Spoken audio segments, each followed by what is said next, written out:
नमस्कार. मराठमोळी जीवन चॅनलमध्ये तुम्हा सगळ्यांचं मनापासून खूप खूप स्वागत. आज आपण अंड्याचं ऑमलेट कसं बनवायचं किंवा अंडा पोळी कशी बनवायची ही रेसिपी बघणार आहे. अनेकदा जेव्हा आपण गाड्यांवरती अंडा पोळी किंवा अंड्याचं ऑमलेट खाल्लं जातं ते अगदी वेगळ्या पद्धतीने असतं. अंड्यामध्ये आपण जेव्हा अंडा पोळी किंवा ऑमलेट बनवतो त्यामध्ये आपण कांदा घालत असतो, पण कच्चा कांदा वापरल्यामुळे काय होतं, खाताना तो टचटच लागतो. तो टसटस लागू नये म्हणून कांदा आपल्याला त्यामध्ये कशा पद्धतीने घालायचा हे सगळ्यात महत्त्वाची टिप आपण इथे बघणार आहे. तर चला कोणताही वेळ न घालवता पटकन आपल्या रेसिपीकडे वळूया. अंड्याचं ऑमलेट किंवा अंडा पोळी बनवण्यासाठी मी इथे 2 अंडी घेतलेली आहे.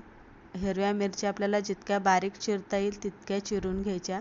हळद लागणार आहे, मीठ लागणार आहे आणि एकदम बारीक अशी मी कोथिंबीर इथे चिरून घेतलेली आहे. अंड्याची पोळी किंवा अंड्याचं ऑमलेट बनवताना कांदा आपल्याला जितका बारीक चिरता येईल तितका तो बारीक चिरून घ्यायचा. त्यामुळे काय होतं, तो अंड्याच्या पोळीमध्ये किंवा ऑमलेटमध्ये पटकन असा एकसंग मिसळला जातो आणि खाताना आपल्याला कांदा त्यामध्ये घातला आहे की नाही हे कळत नाही.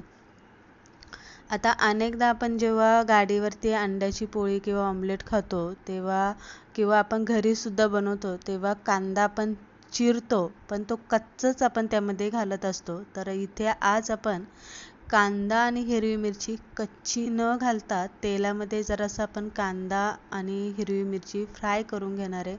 हलकासा आपण लालसर कलर येईपर्यंत कांदा आणि हिरवी मिरची इथे तेलामध्ये परतून घेणार आहे. यामुळे काय होतं, ऑमलेटची किंवा अंडा पोळीची जी चव असते ती खूप छान लागते. खाताना कांदा अजिबात टसटस लागत नाही.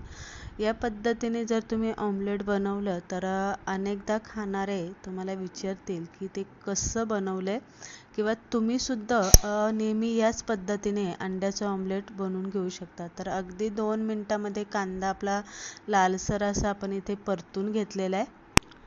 त्यानंतर आपल्याला परतून घेतलेला कांदा काढून घ्यायचा आणि एका ताटामध्ये आपल्याला तो थंड करायला ठेवायचा.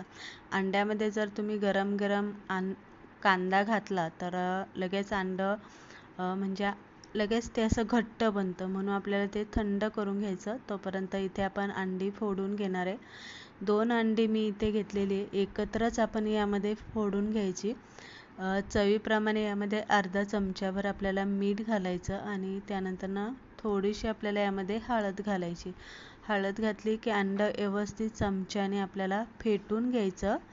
त्यानंतर त्यामध्ये आपल्याला परतून घेतलेला कांदा आणि हिरवी मिरची आपल्याला यामध्ये घालून घ्यायची. आता इथे तुम्ही कांदा कमी जास्त करू शकता. जर तुम्हाला जास्त आवडत असेल तर जास्तसुद्धा घालू शकता. कोथिंबीर आपल्याला यामध्ये घालून चांगलं आपल्याला इथे हलवून घ्यायचं, म्हणजे कांदा व्यवस्थित मिक्स होतो.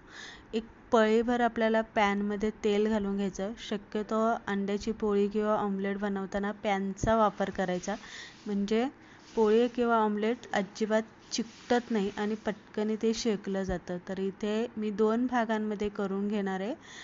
तर पहिलं एक अंड्याच्या प्रमाणात मी इथे करून घेतलेलं आहे. व्यवस्थित चमच्याने आपल्याला हे मिश्रण घालून चमच्यानेच पसरून घ्यायचं असं या पद्धतीने, आणि खालच्या साईडने शेकलं की त्यानंतरनं उलटं करून घ्यायचं. आणि उलटं केल्याच्या नंतरनं गॅस मात्र आपल्याला इथे बारीक करायचा आहे, कारण कांदा घातल्यामुळे त्याला भाजायला थोडासा वेळ लागतो आणि हलकासा असा ब्राऊन कलर आलेला आहे. अंड्याचं ऑमलेट जे आहे ते जळलंसुद्धा नाही आणि कलर तुम्ही इथे बघू शकताय, खूप मस्त आलेला आहे. त्याच पद्धतीने आपण दुसरासुद्धा अंड्याचं ऑमलेट इथे बनवून घेणार आहे. पावाबरोबर, ब्रेडबरोबर, भाकरीबरोबर, चपातीबरोबर, सकाळचा नाश्ता म्हणा किंवा बॅचलर जर कोणी तुम्ही असाल तर अगदी या पद्धतीने तुम्ही अंड्याचं ऑमलेट इथे सोप्या पद्धतीने आणि चविष्ट असं बनवून घेता. रेसिपी तुम्हाला कशी वाटली नक्की कमेंट करून सांगा आणि आवडली असं